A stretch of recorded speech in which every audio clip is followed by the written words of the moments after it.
Hmm, ini bagaimana di AI sudah sejago ini. Nah, setelah ngedevelop di project ini dengan bantuan AI, ternyata AI sudah sejago ini, sudah bisa bikin struktur folder yang rapi, typo sudah tidak ada itu bukan lagi masalah. Bahkan missing semicolon pun sudah tidak relevan lagi bagi zaman AI saat ini. Padahal dulu 2017 kalau nggak salah itu masih berselancar di Stack Overflow, copy-copy, kode, dan trial dan error yang sangat banyak.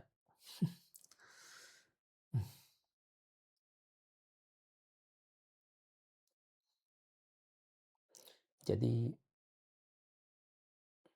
apa nih yang harus dilakukan ini oleh developer seperti saya?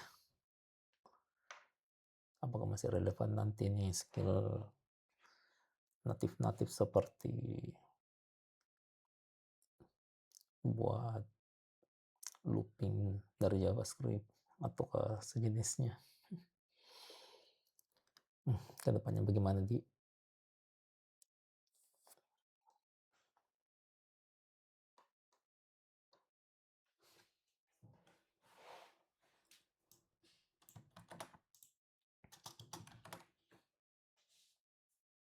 Oh iya, sebelumnya perkenalkan, saya Alif.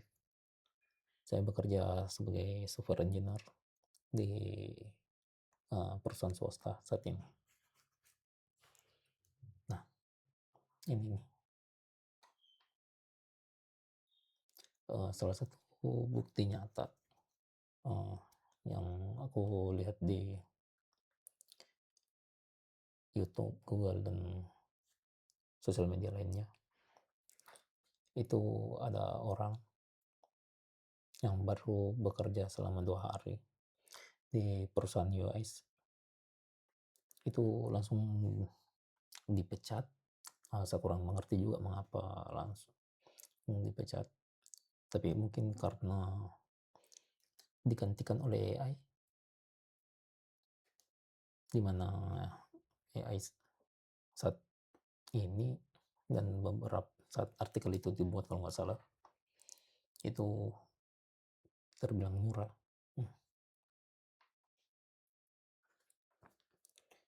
Dan kita tidak tahu sampai kapan ini berlanjut. Jadi ya salah satu bentuk ketakutan saya atau mungkin developer lain.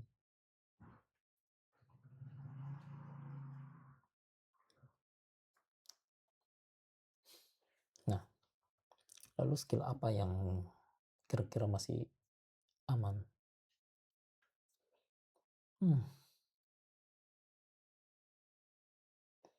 Kalau saat ini sih daripada menulis kode, mending jadi problem solver mungkin ya istilahnya. Jadi ya instead of mendebug error dan kawan-kawannya, mungkin lebih ke memberikan solusi untuk sebuah bisnis, apalagi yang kompleks kan. Lalu gimana buat flow-nya, lalu breakdown-nya bagaimana, terus biarkan nanti asisten AI yang membantu kita sebagai developer untuk eksekusikan daripada kita lagi yang nentuin eksekusi. Terus selain itu system thinking mungkin istilahnya ya. Jadi bagaimana cara kita membuat sistem yang scalable mungkin istilahnya. Jadi contohnya ya gimana cara nge-handle dari awalnya 10 user menjadi banyak user gitu. Hmm. Nah, ini mungkin AI belum kurang paham gitu ya. Tapi kayaknya AI sudah bisa diajak diskusi kalau soal masalah begini. Hmm. Terus salah satu juga mungkin bentuk solusinya itu di domain knowledge istilahnya mungkin. Jadi kita perlu juga mengerti industri sih, misalnya keuangan atau akuntansi itu yang masih sulit digantikan oleh AI kan, logistik juga dan kesehatan juga. Ya intinya ya harus paham lah untuk masalah bisnis sekarang instead of masalah teknis.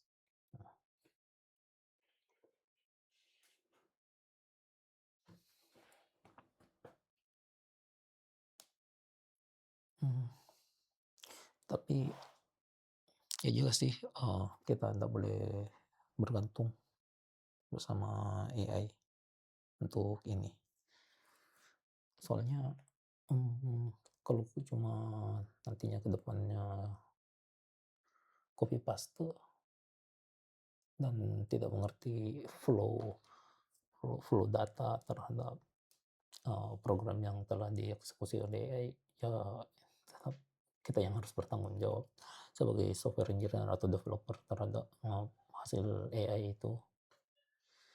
Terus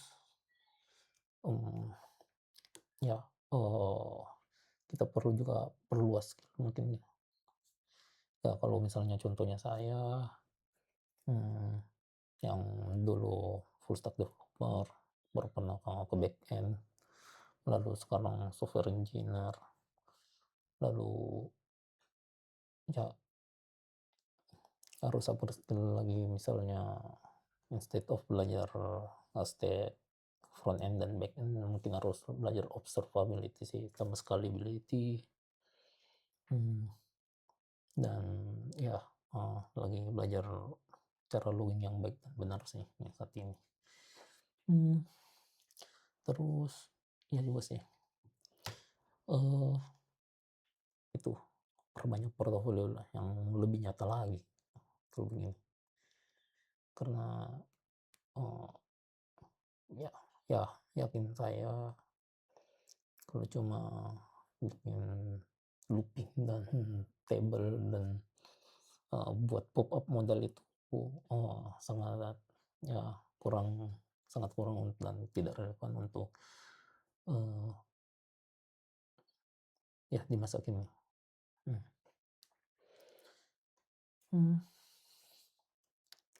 Terus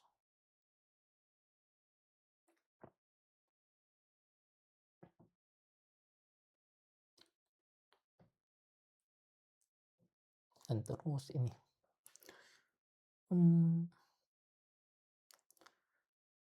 jadi apakah video tutorial yang kemarin aku buat itu masih relevan? Ini yang membingungkan sih. Instead of buat video tutorial seperti itu, sepertinya perlu lebih ke contoh nyata deh daripada buat seperti itu.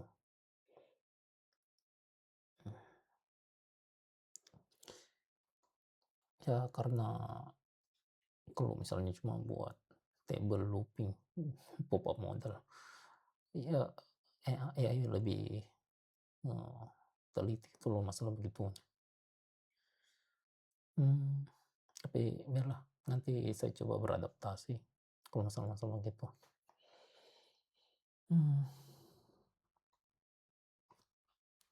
Apa lagi ya? Ya sepertinya cukup itu yang perlu aku share untuk kedepannya. Karena, mmm, AI sudah sangat bisa menggantikan beberapa sektor sih. Ya, see you.